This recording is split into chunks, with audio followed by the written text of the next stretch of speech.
minutes. I trust those are acceptable. I found them fine, as usual. Any declarations that anyone needs to add to the normal list? If not, we can move straight on. Ian, I think you've got one or two things on your part one report to mention, I believe. Yeah, thanks, Michael. Just before I do that, on the actions log, Right. We did actually this week have written confirmation of our budgets for this year. Ah. So that was an open action from November, which I think we can now close. So we've had some correspondence to confirm the capital and the revenue budget for this year. So very good. Yeah, in terms of my report, there were just a couple of things to quickly add. In respect of governance, also we've had correspondence from the ministry this last week, actually since the papers went out, that our level of sponsorship has been moved from, I think it was probably something called complete or substantial. It's now intermediate. So essentially what that means is that they are having done their assessment of our control systems and processes and the level of oversight that they feel that they need to have of us as an organisation. They've lowered the level of sponsorship to intermediate, and that means we will have quarterly accounting officer meetings that will monitor our progress. There doesn't seem to be a huge amount of other change at the moment.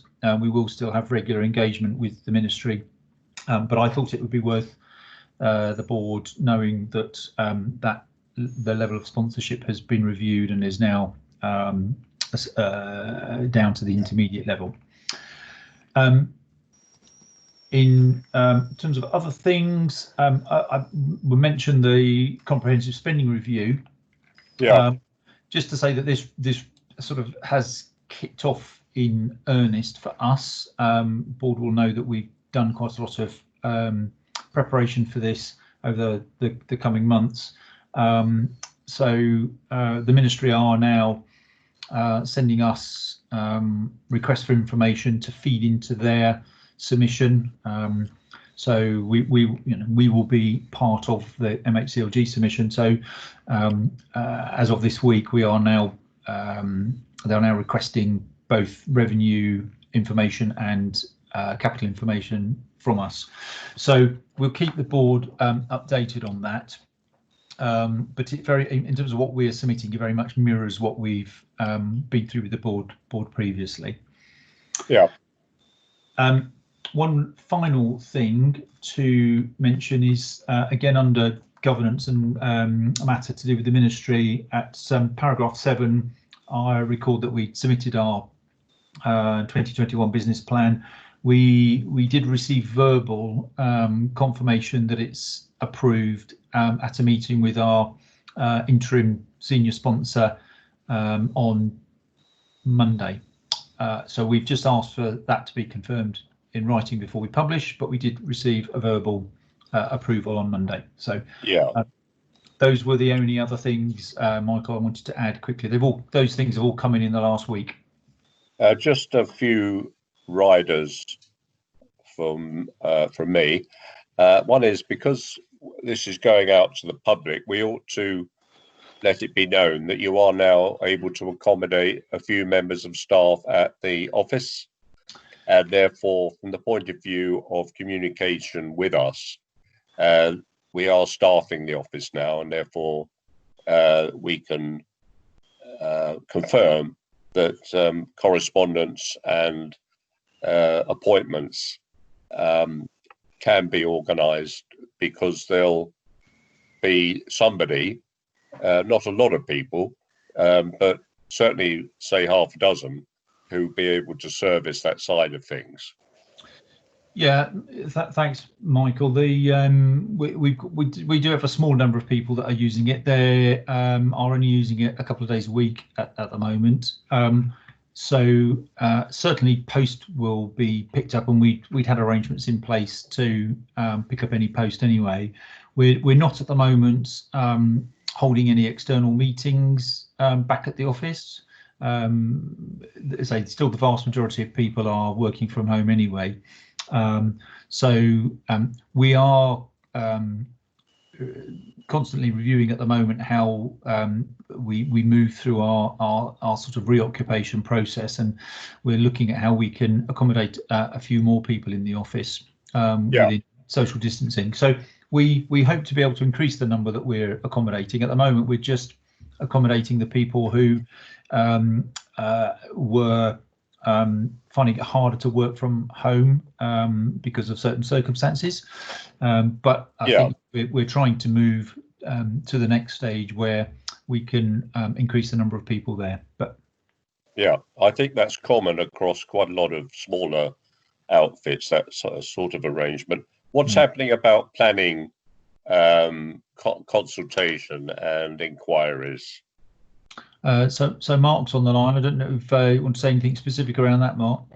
Yeah, so consultations are going out as usual. We do usually try to provide as many through electronic means as possible, but in terms of neighbour letters and things like that, the officer who deals with that is set up at home, so he's got a printer and everything gets sent out from there. The planning officers are obviously going in to put site notices up and do their site visits in the normal way. So yeah, from a planning sort of service side of things, everything's covered. Yes, excellent. Second point, just to note, I thought the rather impressive figure that 85% activity on housing sites, and that fits quite well with the results from one of our house builders, Persimmon, today, who are showing a very healthy position. And I think alongside that, there's comment that actually having distancing on residential building sites is not as much a problem as on more intense commercial sites. So it's good to know that things are back in action on the ground, even though the completion figures are very low, as we'll pick up later. But I think 85% is very satisfactory.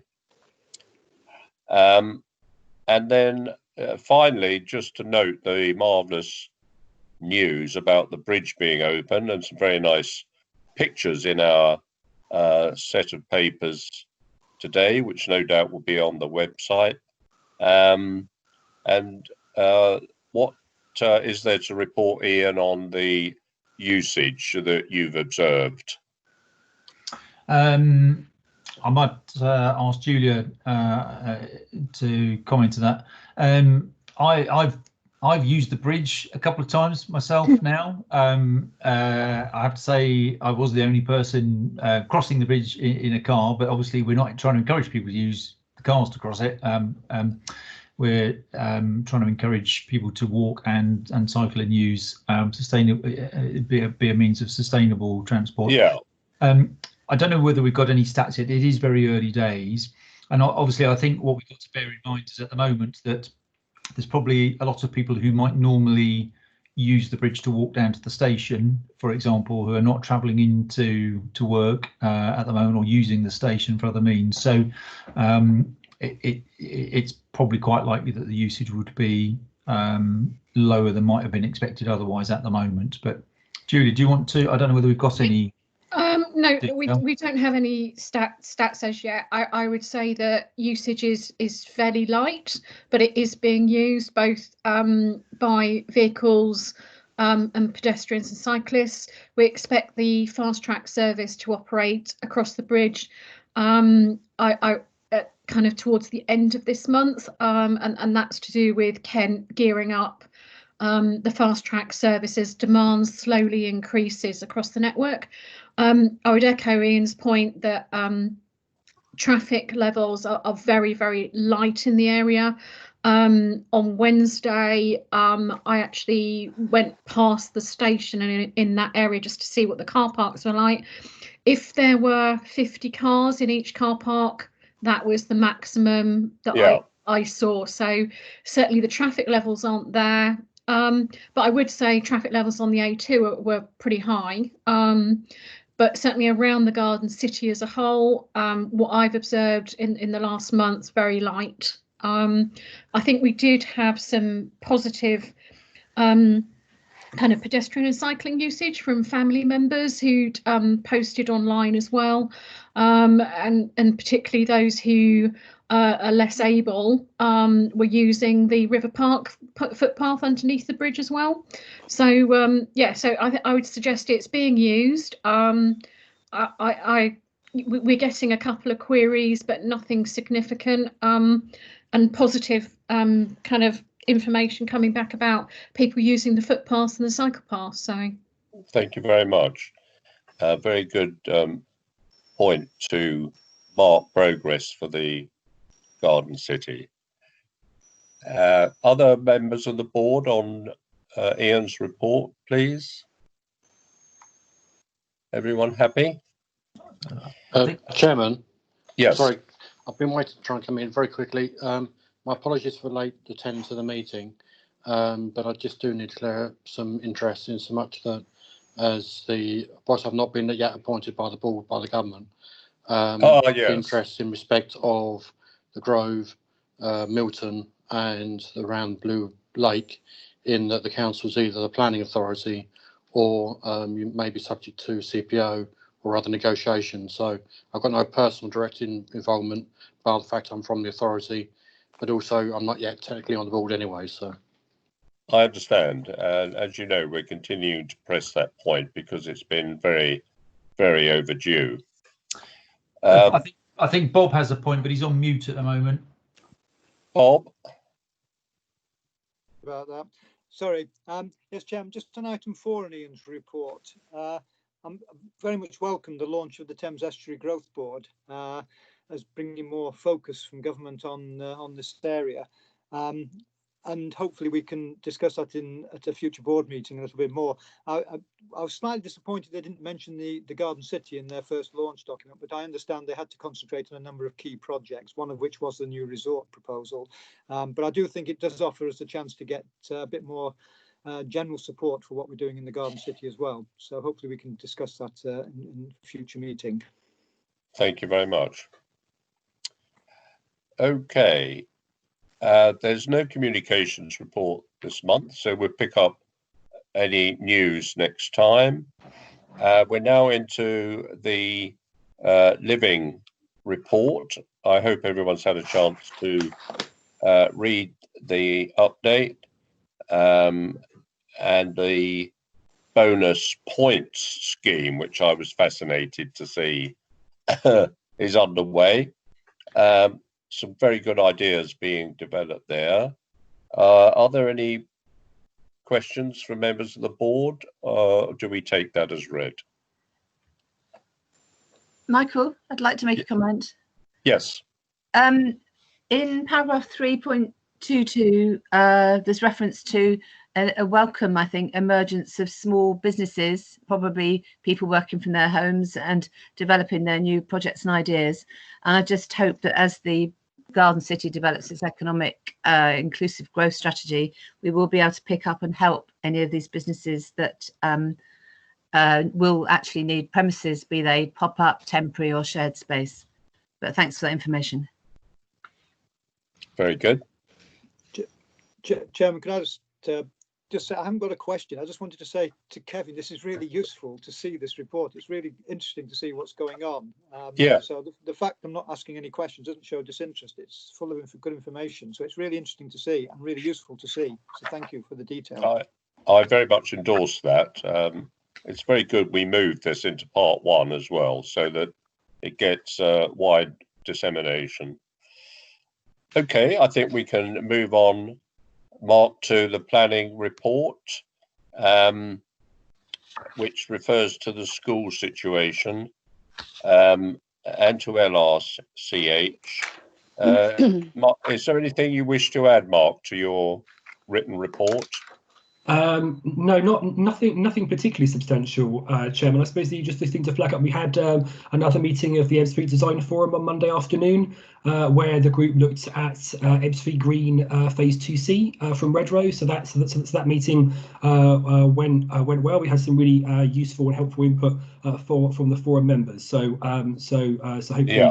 That'll sort of allow the scheme to evolve. But there's the usual update on committee. We've obviously got the informal sessions later, and I thought it was helpful just to try to add in a little bit of narrative around the planning reforms and the consultations there. I mean, obviously the consultation process on that has a way to go yet, but that's just an initial sort of summary at that stage. Indeed. Any board member questions on that paper? Can I make a comment, Sandra here? Yeah. Thanks, Mark, for the report. Very thorough, very clear. The one issue that I note we've reported, not discussed in great detail, is the white paper, the planning for the future, and the government's consultation that's out at the moment. And I feel that at some point that probably does merit a bit more in-depth understanding. We benefit from having a lot of schemes that currently already have outline approval and wouldn't really be affected by the implications of the white paper. But where there are new schemes coming forward, they may be affected by the changes, and I think we would need to have a look at that. For me, I think the planning system can be streamlined, but some of the proposals have gone quite a long way to give freedoms that perhaps we might not necessarily want. So I'd like to come back to that. I think what one needs to stress on that particular aspect for any members of the public who are dipping into our meeting is, of course, Ebbsfleet is one of the prime examples across the country where planning limitations have not been a factor at all. In fact, if anything, there's a backlog of unimplemented consents. And of course, since the Development Corporation was set up, the record of both processing and approving applications is very strong. But I think the area of the government proposal which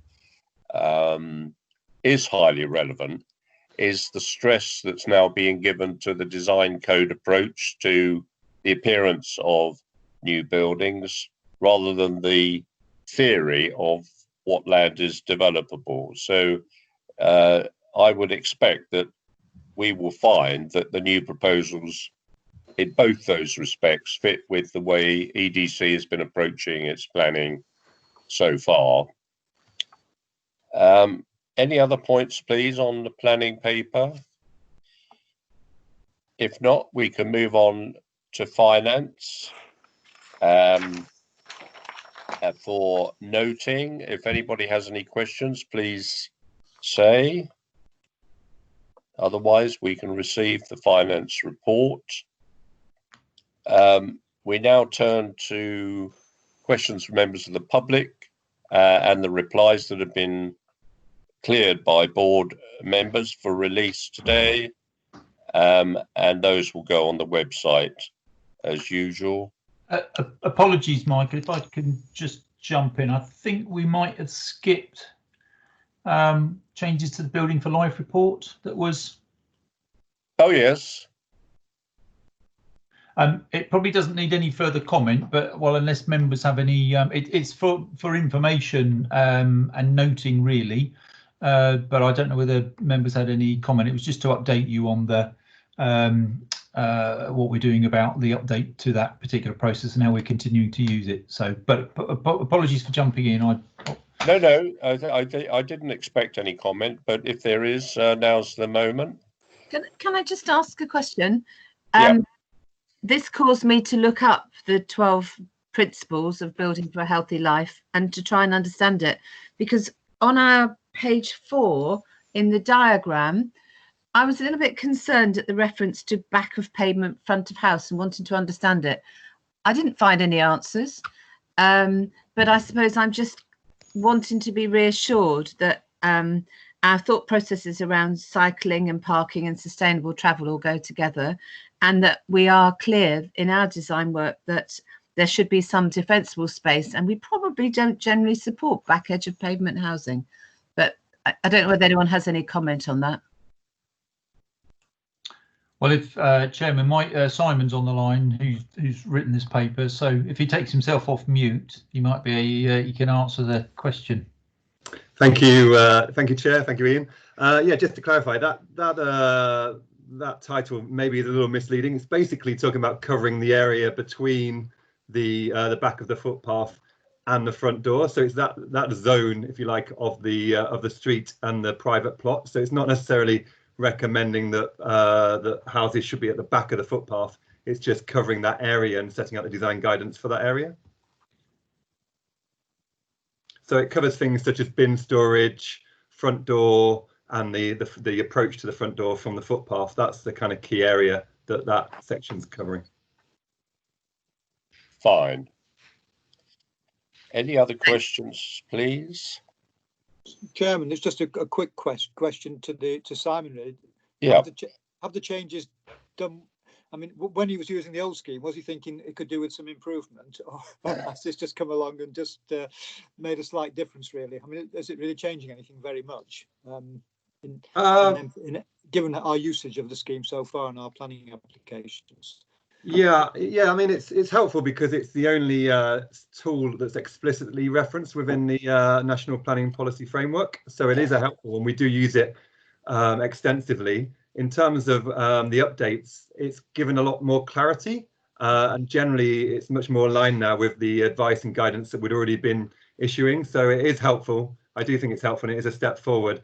It also is helpful. It picks up a lot of the work that Kevin's been working on over the last 2 or 3 years around planning for healthy neighbourhoods and healthy environments, and so it brings that to the forefront, which is really quite helpful. And again, it just aligns with what we were doing anyway, but in doing that, it's helpful. Okay, thank you.